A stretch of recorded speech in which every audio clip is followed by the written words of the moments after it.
Selamat datang di Museum Ilmu Pengetahuan tentang Gempa Bumi. Aku pemandu wisata, Kiki. Hari ini, mari kita berbincang tentang peringatan gempa bumi. Apa itu prinsip peringatan gempa bumi? Saat gempa bumi terjadi, stasiun gempa bumi di dekat pusat gempa menangkap informasi gelombang seismik awal.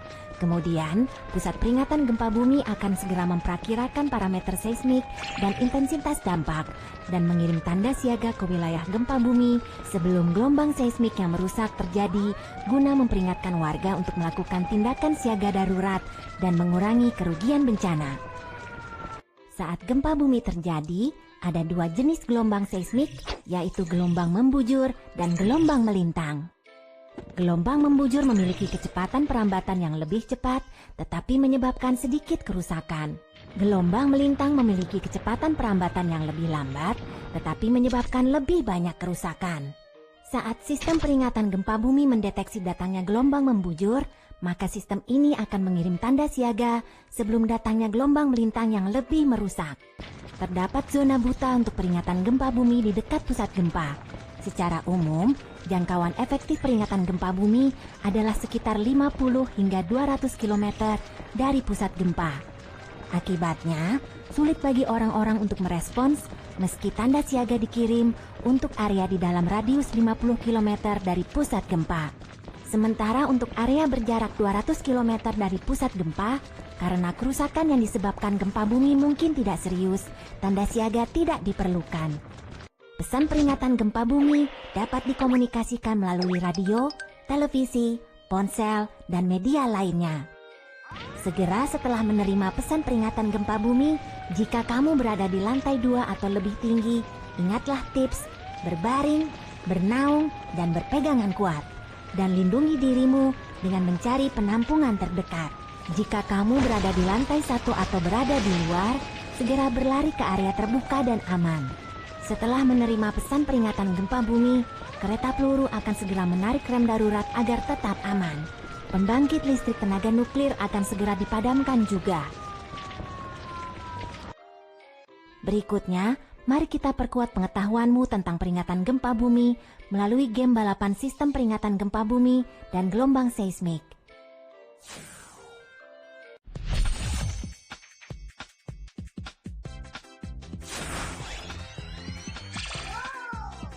Halo semuanya, aku adalah sistem peringatan gempa bumi.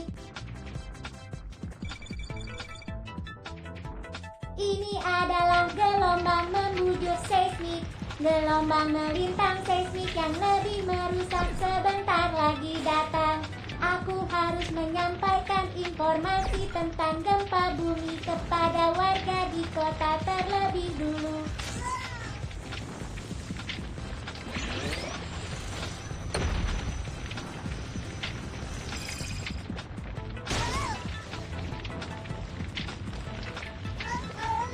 Terus bersemangat, pastikan untuk sampai di kota sebelum gelombang melintang melanda.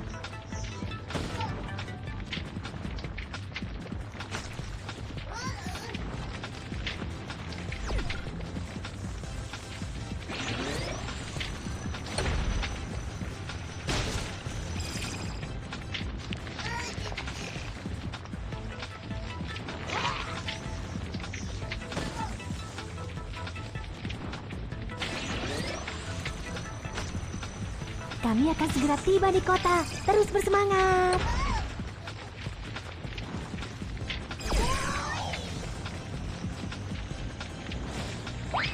Hebat, gelombang melintang seismik belum mengejar.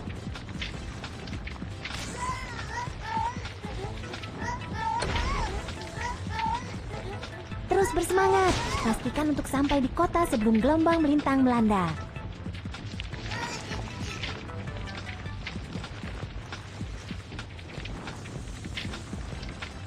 Maaf, aku terlambat.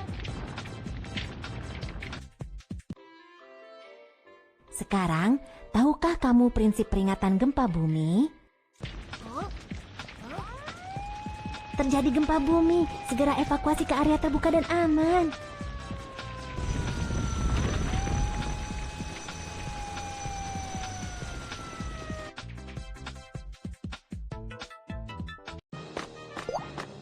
Aku Kiki. Aku telah menerima pelatihan pertolongan pertama profesional. Ayo kita cari korban cedera yang membutuhkan bantuan.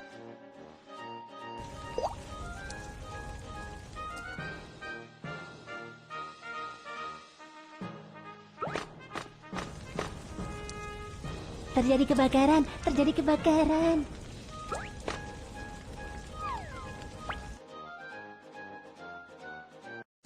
Saat gempa bumi terjadi, pipa saluran gas alam rusak. Gas yang bocor tersulut oleh percikan dari peralatan listrik dan menyebabkan kebakaran.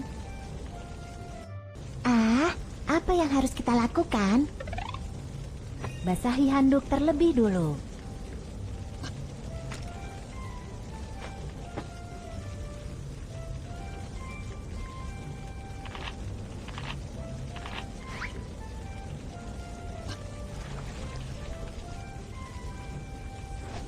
Menutupi hidung dan mulut dengan handuk basah dapat menyaring asap dari udara dan mengurangi masuknya gas beracun. Periksa terlebih dulu apakah gagang pintu panas sebelum membuka pintu. Jika terjadi kebakaran, sentuh gagang pintu dengan punggung tanganmu. Panas sekali. Pintu itu sungguh panas. Itu artinya kebakaran semakin mendekati kita. Biarkan pintu tetap tertutup. Saat terjebak api di dalam ruangan, kamu harus segera meminta bantuan dari balkon atau jendela. Tolong! Jangan berteriak meminta bantuan terlalu lama. Simpan tenagamu dan tunggu tim penyelamat. Sentuh gagang pintu dengan punggung tanganmu. Jika gagang pintu panas, periksalah apakah ada asap di koridor. Jika tidak ada asap, evakuasi secepat mungkin. Saat terjadi kebakaran, kamu harus segera mencari tanda jalan keluar darurat dan mengikuti petunjuk untuk berevakuasi secepat mungkin. Tarik korban terluka dan ikuti arah yang ditunjukkan oleh jalan keluar darurat untuk menemukan jalan keluar. Setelah terjadi gempa bumi atau kebakaran, menggunakan elevator itu berbahaya. Ayo kita gunakan tangga.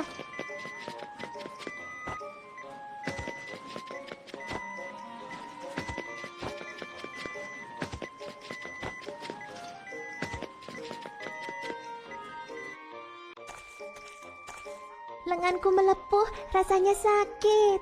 Aku datang untuk memberikan pertolongan pertama. Bilas dengan air bersih untuk mendinginkan luka.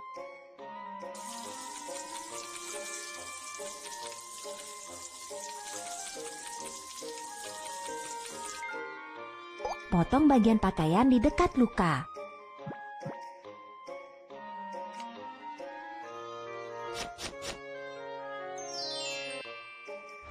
Kamu harus pergi ke rumah sakit terdekat untuk mendapatkan perawatan lebih lanjut. Oke Kiki, terima kasih banyak. Sama-sama. Bagaimana seharusnya kita menyelamatkan diri saat terjadi kebakaran? Mari kita tinjau. 1. Tutup hidung dan mulutmu dengan handuk basah. 2. Biarkan pintu tetap tertutup jika pintu sangat panas. 3. Mintalah bantuan dari balkon atau jendela. 4. Tetaplah tenang dan tunggu tim penyelamat. Lakukan penyelamatan diri dari kebakaran untuk berevakuasi dengan aman. 1. Tutup hidung dan mulutmu dengan handuk basah. 2. Jika gagang pintu tidak panas, buka pintu untuk memeriksa apakah terdapat asap. 3. Membungkuklah dan lanjutkan mencari jalan keluar darurat. 4. Gunakan tangga bukan elevator. Pertolongan pertama untuk luka melepuh. 1. Bilas dengan air untuk mendinginkan luka. 2. Potong bagian pakaian. 3. Pergilah ke rumah sakit untuk mendapatkan perawatan. Ayo kita cari korban cedera yang membutuhkan bantuan.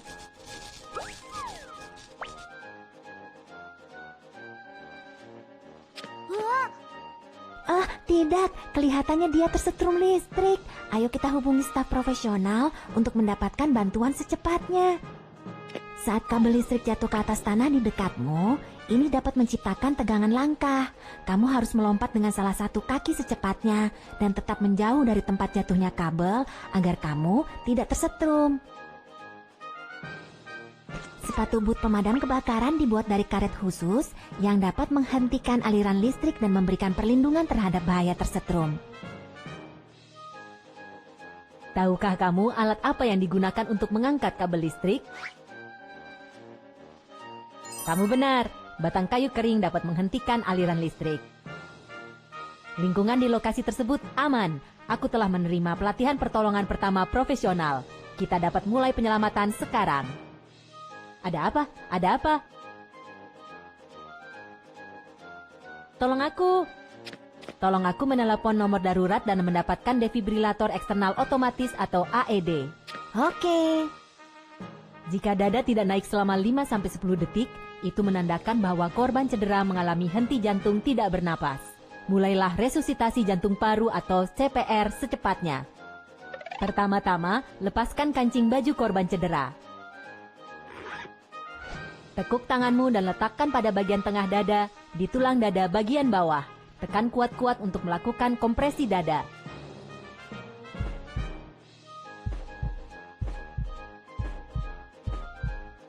Lakukan kompresi dada sebanyak 30 kali. Buka saluran udara. Lalu, lakukan pernapasan buatan 2 kali hingga defibrilator eksternal otomatis atau AED tersedia.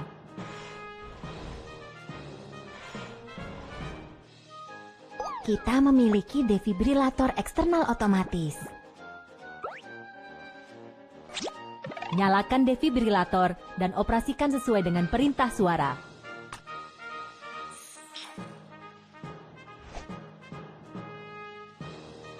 Ritme jantung sedang dianalisis. Jangan menyentuh pasien. Harap pergi secepatnya. Ketuk tombol kejut listrik.